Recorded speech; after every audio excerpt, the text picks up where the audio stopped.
Is your phone? Yeah. Yeah, thanks, Paul. Thanks, everybody, for being with us here tonight.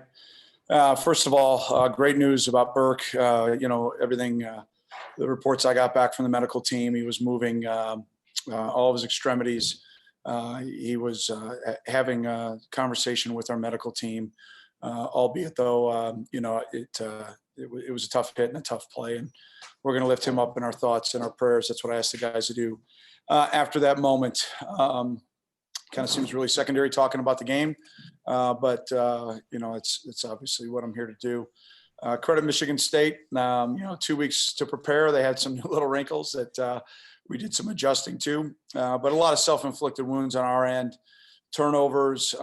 We gave up 2 explosive pass plays, or at least one for sure, that led to points that we've been so good on all year. And we had to regroup at halftime. I thought we did. And, credit Michigan State. They made the plays that winning teams make, and Mel's doing an absolutely terrific job. So really disappointed in the outcome of the game, but we have all of our goals in front of us. And, that's something I told the guys after the game. We didn't come up here and play clean football, and Michigan State played clean enough to win, and we credit them.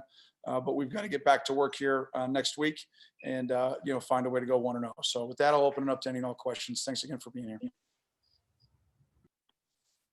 First question, Shannon Ryan. Hi, Pat. Just to follow up about Holman, I know, it's great to hear that he's doing well. But you've probably been part of plays where it just kind of takes the wind out of your sails a little bit too, with not to say that's the reason for the loss, but just how do you saw that affect your players, and how to kind of, I saw you regroup them. Just if you can kind of explain what that's like emotionally to see a player down like that. Yeah, Shannon, first of all, you're my mindset is a proud Catholic. I go right into prayer, and I was praying for him, and you hope that everything works itself out. I usually let our medical team get over there and get clearance from the officials before I go over. And he was at least semi-alert when I got there, and as they were going through the tests, he was moving everything, so that was really positive. Especially, it's just your heart and your thoughts are on him. And then, I had a very brief conversation with Jeff Mianis, our head team physician, and then I walked over and told the guys kind of exactly what I just told all of you, that he's moving everything, he's alert. They're taking him off for in an abundance of caution. And, at this time, let's hold at the 50-yard line, go over and say your thoughts, think about him for a moment. And then when it's time to go play football, we've got to go play football and lift him up in your spirits in the way that you play. And, our defense ends up holding them to 3 right there, I think, and gave us a chance to still compete to win. So it's tough. There's no doubt. It's unfortunately happened a couple times for me in this role. And it's really, it's just your whole thoughts, prayers, and every focus goes with Burke and whoever might be in that situation. You mentioned you guys are still in the driver's seat. How much will you be reinforcing that? Especially, it's such a unpredictable season. Not sure, if you can even have a game next week. Right. Just kind of keeping that consistent, steady thought. How important will that be going into the rest of the season? Absolutely. It'll be essential. We've got great leadership. We've been in a lot of tight games. I think our guys were very confident. When we get the big interception from Patty, I don't know if they showed it over our sideline, but guys were pretty confident. We tried to make a play right there, and unfortunately that was one of the self-inflicted wounds. So, you can't win it's like last week, we win the turnover battle, resoundingly, and it's a different game this week. It was the other way around. Peter Warren. Hey, Fitz, just felt like the team didn't have the same juice they've had the first 5 games of the season. Why didn't they have that today? Yeah, Peter, well, it always starts with me. I thought we did all week. I thought they had a great week of prep. And I thought we were really focused when we came up here. We gave up an explosive play early, and that's a tough thing to somewhat overcome, but you got to respond to it. And then we get the tough turnover you just kind of, again, similar to kind of what happened at Iowa. We put ourselves into a hole, but I thought the guys responded. And I think the lack maybe of what you saw was maybe a little bit more being dictated by the outcome of some plays. And I've got to coach our guys to be better than that. But I thought they were ready to play. Eli Karp. Hey, Coach. Seemed like Peyton was under duress all night. Was there something that the Michigan State defensive front was doing that was, giving the offensive line trouble?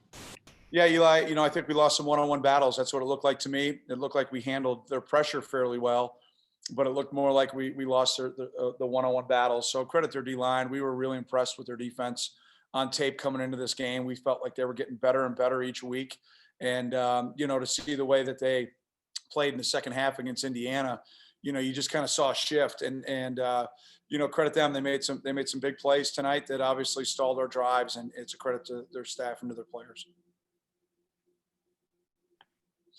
Go ahead, Louis.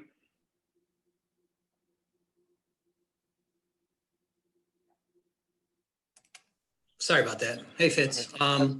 You mentioned it already, but how big was that swing in the second half? You took the lead, Patty gets the pick, and then the next play, it got fumbled back. I mean, did that take the wind out of your sails? Yeah, that was a big momentum swing right there, right? Especially when, it's really a self-inflicted wound, right? You got a chance for, we thought, looked like we had a big play that was materializing, and that's the great thing about football, right? I mean, you've got to do the things that winners do. Ball security is critical to success and being consistently successful, and our inability to do that, obviously that leads to points. The end of the game leads to points. They get set up with the long interception return, leads to points. It's not playing complementary football, and it makes it really tough to win. And, again, I don't want to discredit Michigan State. I please don't write that. It's the other way around. Please write, I believe they played really, really well. And I want to credit their staff and their players because it just drives me crazy. Every time we win a game, it seems like the other team played terrible, and that was the only reason why we win. So I want to give credit where credit's due, and that's to Michigan State. Paul Banks. Good evening, Coach. Apologies if I've probably asked this question in years past when you guys play Michigan State, but there's been a lot of really tightly contested games in this series, and here was another one that kind of went down to a couple plays. Do you think that has something to do with kind of the similarities in what you guys do as a program, or just kind of the way the ball bounces, or the way you guys match up, or what would you attribute that to? Yeah, I mean, I think that number one there, with Coach D, you're talking about a team that got to the top of the Big Ten multiple years. And, with him retiring, you bring in Mel, who's just got a plan. He's been a part of changing programs, multiple times. He's done a great job at every stop he's been. He's a great friend, and I've got the utmost respect for the job he does. And we were really impressed with what they did schematically at Colorado, and he brought in Scotty to run the defense that he was running at Kansas State a year ago. We were really impressed as we got ready for them in the summer. And again, just really, it jumped out on tape how much better they were getting.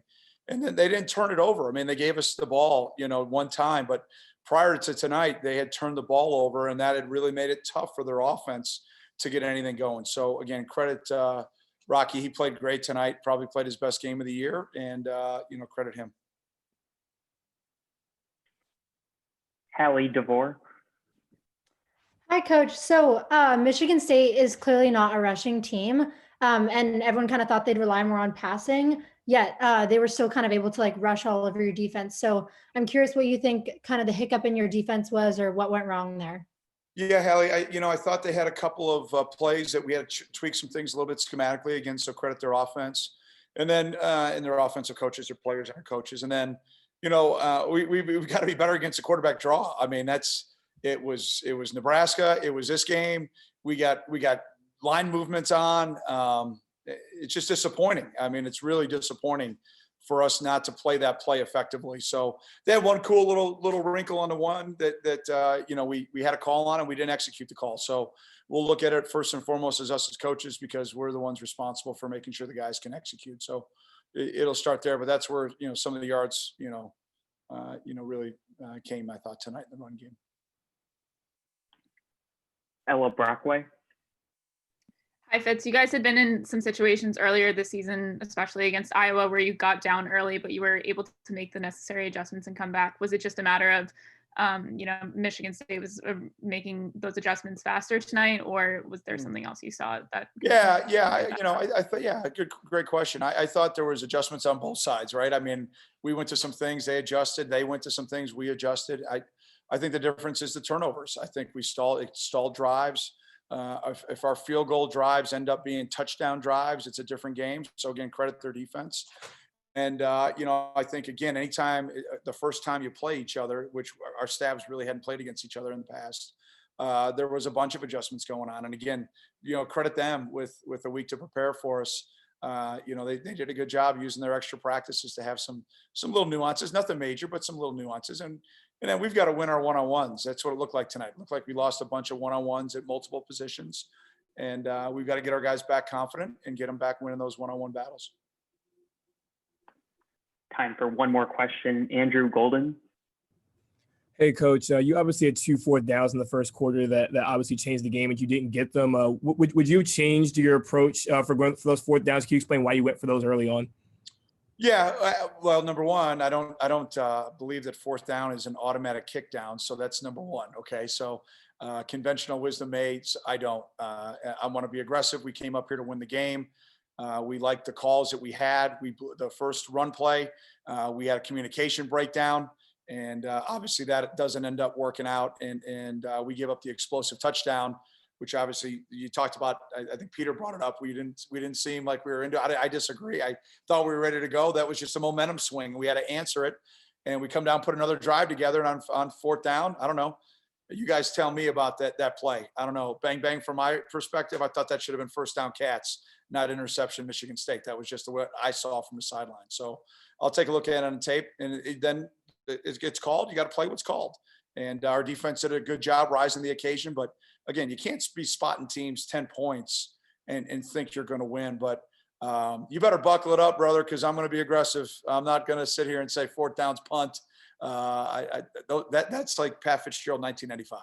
Yeah, Pat Fitzgerald 2020. We're going to be as aggressive as I think is smart within the flow of the game. I thought at that point we had 2 good calls. They didn't work. It ended up leading to 10 points, which is disappointing, which I own. But I'm not going to be unaggressive. I'm going to be aggressive because I believe in our guys wholeheartely, and I believe they're going to make those plays as we coach them better. So that's what I expect to do, but not to do it haphazardly or just to throw caution to the wind. It's well thought out, and it obviously didn't work out tonight, which is disappointing. So appreciate everybody. Sorry to get the loss. I'm really disappointed for all of our great fans, but most importantly, I'm disappointed for our guys. We got to coach them better. We'll get back to work, and happy Thanksgiving. Really appreciate everybody. Thanks so much. Travel safe if you're here. Go Cats.